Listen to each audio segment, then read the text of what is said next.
Bem-vindos a mais uma SMTA Entrevista. Hoje estamos aqui com Paulo Henrique Sorans e a gente vai falar sobre assédio eleitoral, PH. Tudo bem, Carol? Primeiro, um prazer estar aqui. Obrigado pelo convite. Meu nome é Paulo Henrique Sorans, eu sou advogado, pós-graduado em Direito Constitucional, especialista em Direito Público, advogado há 24 anos, tenho 47 anos de idade. Legal, Paulo Henrique. Bacana que você tem uma experiência sólida aí, porque o assunto que a gente vai trazer hoje é um assunto super complexo, né?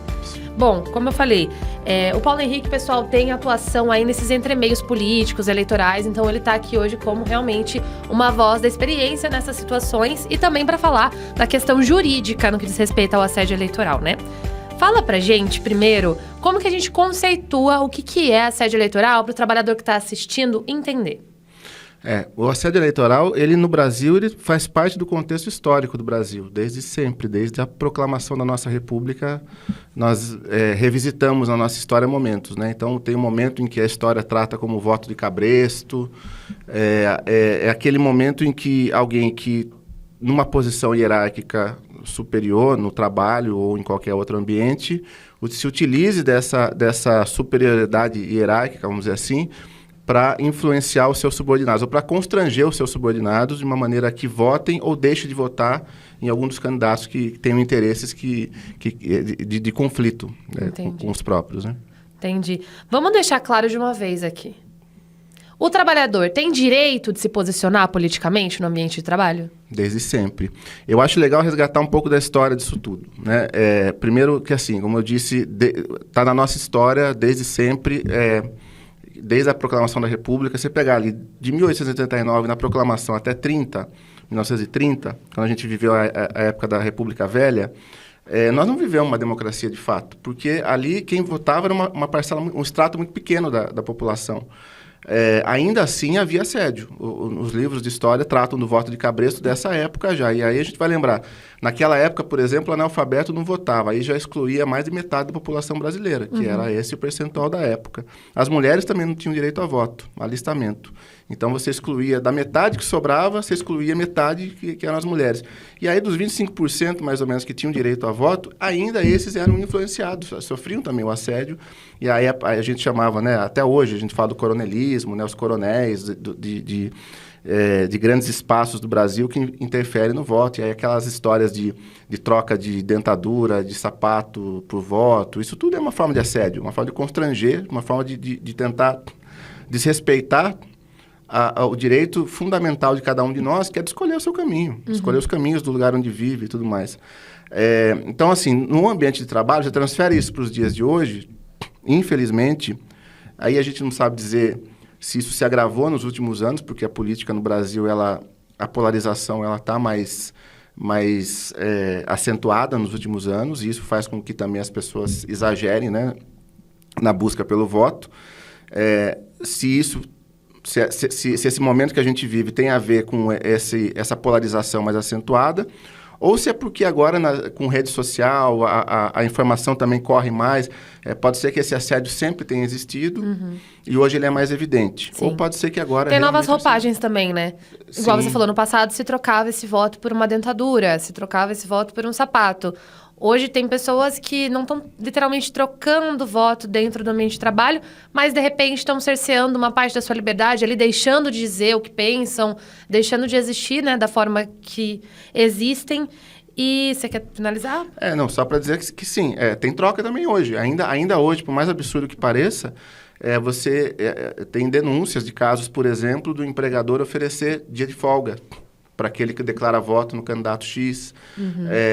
Tem casos que a Justiça do Trabalho tem julgado já, determinado indenização, seja num aspecto coletivo. Teve um caso famoso no Brasil, né, agora recente, da Havan, né, que teve uma postura mais agressiva com relação ao posicionamento de voto.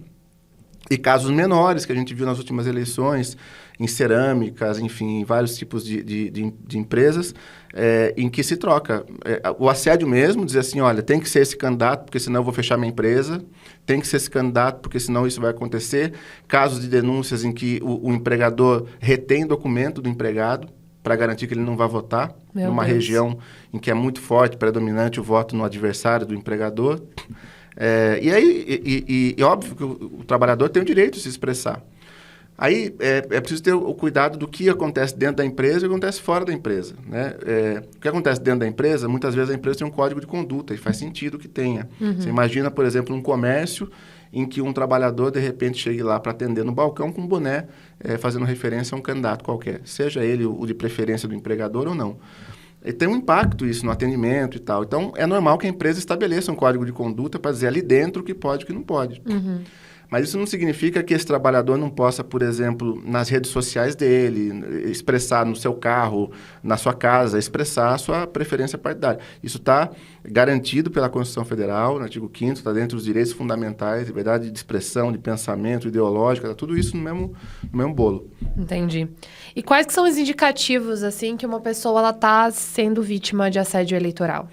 A pessoa que está sendo constrangida, ela percebe o constrangimento, né? Então, seja numa oferta dessas indecorosas, né, de alguma vantagem em troca daquele apoio, daquele voto, daquela manifestação. Por exemplo, isso é o que mais apareceu nas últimas eleições, é a oferta de uma vaga ou de supostamente sugerir alguma vantagem para o trabalhador se declarar o apoio àquela candidatura e tal. A forma mais comum de assédio é essa. Mas também, nós vimos também nas últimas eleições vídeos que vazaram por aí de trabalhadores que filmaram e do patrão dizendo mesmo, olha, ou ganha candidato X ou eu fecho a empresa. Se candidato Y ganhar, eu vou fechar e vocês vão perder o emprego. Se eu souber que alguém votou no outro candidato, tá fora, e aí é uma coisa mais agressiva. Mas nem sempre é tão agressiva assim. Sim, por isso que eu perguntei os indicativos, que às vezes são sutis, né? Às vezes é uma coisa que a gente fez uma caixinha de pergunta nas redes sociais essa semana e a gente pediu para as pessoas mandarem alguns comentários, né? Ah, você já sofreu alguma retaliação no trabalho por posicionamento político? E a gente recebeu várias, daqui a pouquinho a gente vai conversar sobre isso. Mas em uma delas, a moça falava assim, cara, isso veio costurado em forma de piada, de brincadeira. Em forma de, porque fulana é não sei o que lá, né? Então, tipo, nomenclatura de um partido X.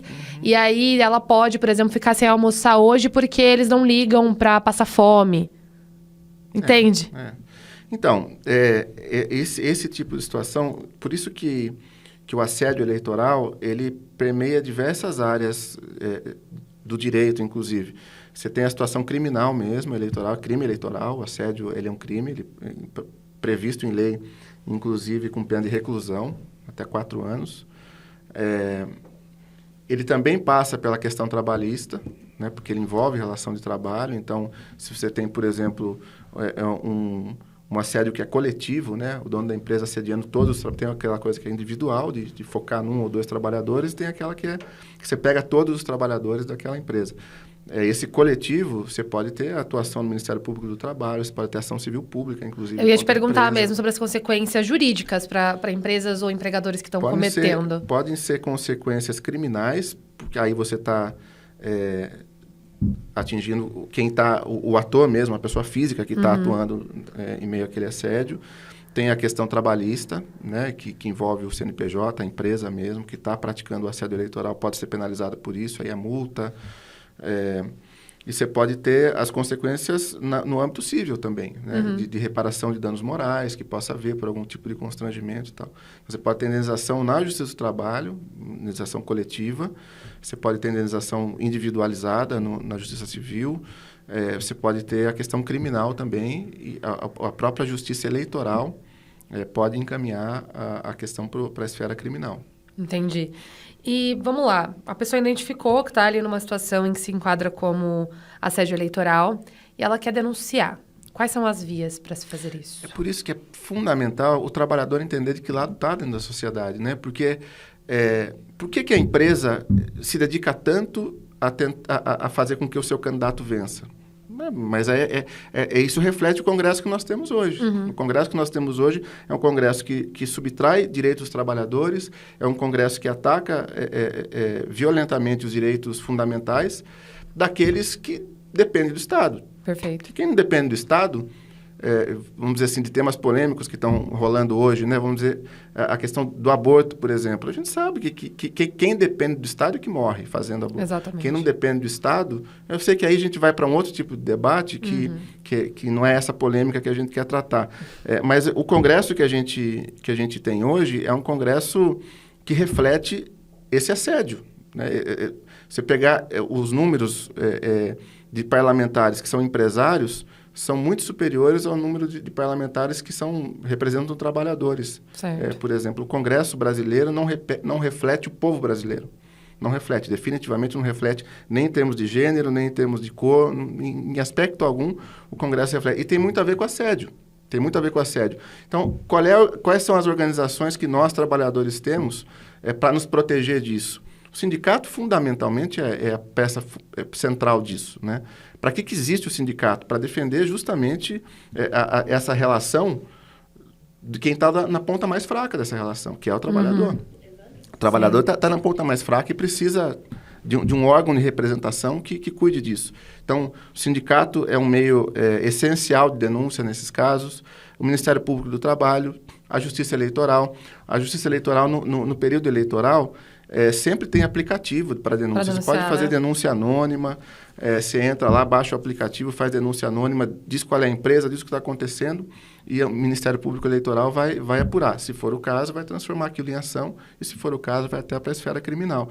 Mas, assim, sindicato, Ministério Público e Procuradoria do Trabalho é o tripé de defesa do trabalhador nesse aspecto. Legal. E a gente está há 4 meses das eleições, né? Queria que você falasse, assim, no contexto do que vem por aí, né? Qual que é o papel desse sindicato durante esse período que antecede as eleições? O sindicato tem que servir como, primeiro, a atuação do sindicato tem que ser muito clara no sentido de ser uma ponte entre o trabalhador e qualquer desses 3 órgãos que eu falei que o protejam, né? Então, ele está aí para isso. Ele pode denunciar, ele tira aquela coisa da pessoalidade, né, do próprio trabalhador ir fazer a denúncia, ele tem medo de se expor também, né? Então, não. Sai da questão pessoal, vira uma questão coletiva. Então, o sindicato tem esse papel fundamental, tanto de alertar o trabalhador quanto de levar a cabo, quando precisar, qualquer tipo de denúncia que tenha sido feita, levar adiante para que haja as punições e que o direito de livre expressão e pensamento do trabalhador sejam respeitados. Sim.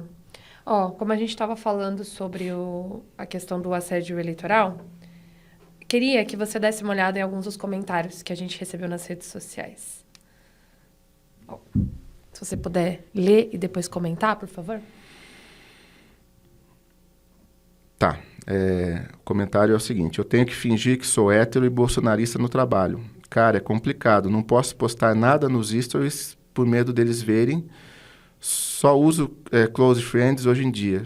E no meu último trampo eu era apelidado de petista. Fui demitido, mas não acho que foi pela minha posição política. E eu não faltava, eu não falava do Lula no trabalho, nunca falei. Só não era fascista. Eu trabalho no mercado financeiro. Então, é sutil, né? Nem sempre a coisa é na agressividade, nem sempre a coisa na oferta de uma melhora funcional, ou de uma folga, ou de um benefício financeiro.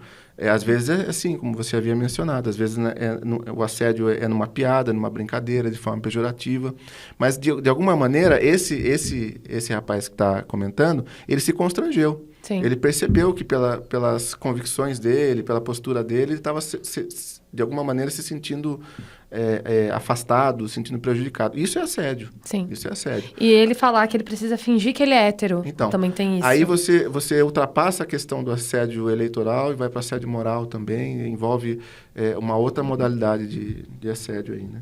Daí temos mais um aqui, que ela fala sobre uma oportunidade. Entendi. Está dizendo que já perdi depois da entrevista porque ela me adicionou no Facebook e a capa era: o SUS salva vidas, ele não. Ela até tirou a solicitação de amizade. Então, aí é uma coisa que não pode, de maneira alguma, a empresa misturar. Uma coisa, como eu disse, a empresa tem um código de conduta que, para preservar as relações dentro do trabalho ou para preservar as relações do trabalhador com o cliente da empresa e tudo mais, estabelecer um código de conduta. Aí está ok, está dentro do direito da empresa, porque veja, são 2 direitos que estão previstos na Constituição. O da empresa ter o seu livre exercício e o do cidadão que trabalha na empresa ter a sua livre manifestação de pensamento. Então, ok, a empresa tem um código de conduta interno. Saiu disso, quer dizer, ele está dizendo aí de situação de manifestação em rede social. Eu não posso me manifestar em redes sociais como é que eu penso, como é que eu atuo, como é que eu enxergo o mundo, porque isso eventualmente possa estar colidindo. Nunca está colidindo com os interesses da empresa, porque a empresa é uma empresa. Está colidindo com os interesses de quem a dirige. Né? E aí não, isso não pode. Aí sim configura assédio eleitoral de maneira direta. Certo. Bom, eu acho que é isso. Nosso papo foi muito legal, acho que foi bem esclarecedor. Queria saber se você quer colocar mais alguma questão antes da gente finalizar, quer salientar algum ponto? Não, só parabenizar o sindicato mesmo pela oportunidade de abordar o assunto, de falar sobre isso, que os nossos trabalhadores e trabalhadoras estejam sempre cientes que estão amparados, né? Que o direito à livre expressão, manifestação de pensamento está preservado. Foram gerações que lutaram por isso no nosso país, nós não podemos deixar que, com assédio econômico, né, financeiro, porque a gente vive uma situação que as pessoas têm medo de perder o emprego, querem cuidar disso também, esse tipo de pressão não pode fazer com que isso atinja a nossa liberdade. Nós estamos falando de democracia, e que é uma coisa da mais valiosa que a gente tem para cultivar. Então, parabéns ao sindicato por isso. Obrigada, Paulo Henrique.